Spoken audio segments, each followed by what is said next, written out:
کہتے ہیں باپ کا امیر ہونا یا غریب ہونا کوئی بڑی بات نہیں ہے، باپ کا ہونا ہی بہت بڑی بات ہے، یہ بہت بڑی بات ہے۔ فیصل آباد کے چوراہے پہ نا ایک شخص کو نا گولیاں مار کے نا چھنی کر دیا، اور جب تک اس کی سانسیں چلتی رہی ہیں جب تک گولیاں مارتے رہے وہ بندے، اور اس بندے کی عمر تھی 60-65 سال، اور مسئلہ تھا کہ وہ بہت امیر آدمی تھا، 5-6 کروڑ کی پراپرٹی کا مالک تھا، اور جنہوں نے گولی ماری ہے وہ کوئی ڈاکو چور کوئی دشمن نہیں تھے، کوئی دور کے رشتے دار بھی نہیں تھے، اس کا اپنا ڈی این اے یعنی اس کے اپنے بیٹے تھے۔ اب گولی مارنے کی وجہ سننی پڑے گی آپ کو۔ واقعہ ایسے پیش آتا ہے کہ باپ نے سوچا کہ میرے پاس پراپرٹی کافی ہے، میں ضعیف ہو رہا ہوں، بوڑھا ہو رہا ہوں، تو کیوں نہ بچوں کے نام منتقل کر دوں، یہ نہ ہو کہ میرے مرنے کے بعد بھائیوں میں جھگڑا ہو جائے، ایک دوسرے کا گریبان پکڑیں۔ باپ نے سوچا تو بڑا اچھا تھا، لیکن سوچا غلط تھا۔ ابھی باپ نے پھر سب کو بلایا اور بیٹی کو حصہ نہیں دیا جائیداد میں۔ اب باپ نے تینوں بچوں میں 3 لڑکے تھے، جائیداد تقسیم کر دی۔ جب جائیداد تقسیم کر دی تو اس کے بعد مسئلہ بن گیا کہ باپ کو کون رکھے گا۔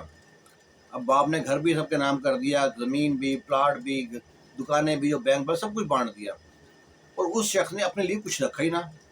جب کنگال بندے کو، بھوکے بندے کو کون رکھتا ہے اپنے پاس؟ اپنا بیٹوں میں لڑائی بڑھ گئی، کبھی کہتا تو رکھ، ایک ہفتہ رکھتا، کہتا نہیں اب تیری باری، تو رکھ، باپ کو تو رکھ، باپ کو تو رکھ، اسی بات پہ تو میں ہوتی گئی، اور گتھم گتھا ہاتھم پائی ہو گیا۔ اور باپ کو بھی نہ ایک دو بار مارا کہ باپ یہیں سے بھاگ جائے، کہیں اور چلا جائے، مارا، دھکے دیے، گالی وغیرہ دی، لیکن باپ تو باپ تھا، وہ کہاں جاننے والا تھا۔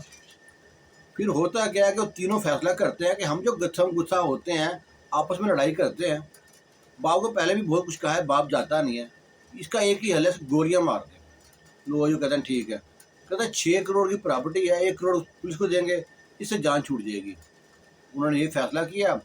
باپ ایک جگہ پہ شام کو نکل کے نا وہاں پہ کھوکھے پہ آ کے چائے پیتا تھا، باپ آیا بائک پہ، وہاں پہ آ کے بائک روکی ہے ابھی، تو لڑکے جناب تیار کھڑے تھے وہاں پہ، لڑکوں نے فائر مارا، 1 2 3، اس کو 7 فائر لگے، اور جب یقین ہو گیا کہ سانسیں بند ہو گئی، مر گیا اس کا باپ، پھر وہاں سے دندناتے ہوئے نکل گئے۔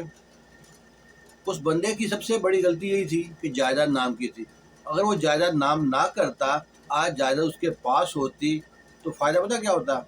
سارے بیٹے سنبھال کے رکھتے، ابا جی آج ہمارے پاس رہنا، اس سال آپ نے ہمارے پاس رہنا ہے، اس مہینے آپ نے ہمارے پاس رہنا ہے، ابا جی خدمت ہوتی، سیوا ہوتی۔ ابا جی تو بیوقوف نکلے، انہوں نے اپنے ہاتھ کاٹ کے بچوں کو دے دیے، اور خود جو ہے کنگال ہو گئے، اور لوڑ لوڑ دیکھتے ہیں اپنے بچوں کی طرف۔ اور ان کا پھر جو نا جو کہ لڑکی تھی، اس نے پھر مقدمہ درج کرایا پولیس اسٹیشن میں کہ میرے باپ کو میرے بھائی نے جناب گولیاں مار کے قتل کر دیا ہے، اور تینوں بھائیوں کا نام لکھا دیا۔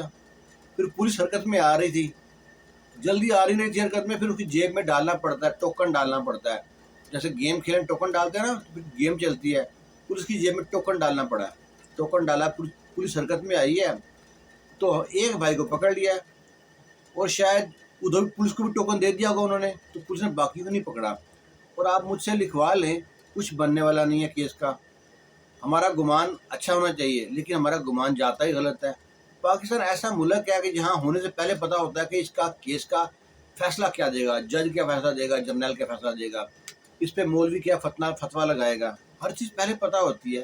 ہم اتنی سمجھدار قوم ہے، دیکھ لیں ہمارے بارے میں، سوچیں۔ اب وہ لڑکی کیس لڑ رہی ہے جس کو باپ نے جائیداد میں حصہ نہیں دیا تھا، اسے کہا تھا یہ تم کیا کرو گی جائیداد کا، تمہارے پاس اللہ کا دیا سب کچھ ہے، بھائیوں کے لیے چھوڑ دو۔ بھائیوں کے پاس سب کچھ تھا اللہ کا دیا، تو بھائی نے اپنے باپ کو ایک دن روٹی نہیں کھانی برداشت کی۔ تو لڑکیاں پھر بھی نرم دل کی ہوتی ہیں، ماں باپ کی ڈھال بنتی ہیں، دکھ سکھ کا سہارا بنتی ہیں، ان کا آنسو پوچھتی ہیں، اور آپ ان کو بے قدری کرتے ہیں ان کو۔ تو یہ واقعہ فیصل آباد میں پیش آیا تھا۔ آپ اس کے بارے میں کیا رائے دیتے ہیں کمنٹ باکس میں ضرور دیجیے گا۔ اللہ تعالیٰ آپ کو، آپ کی فیملی کو سدا خوش رکھے۔ اللہ حافظ۔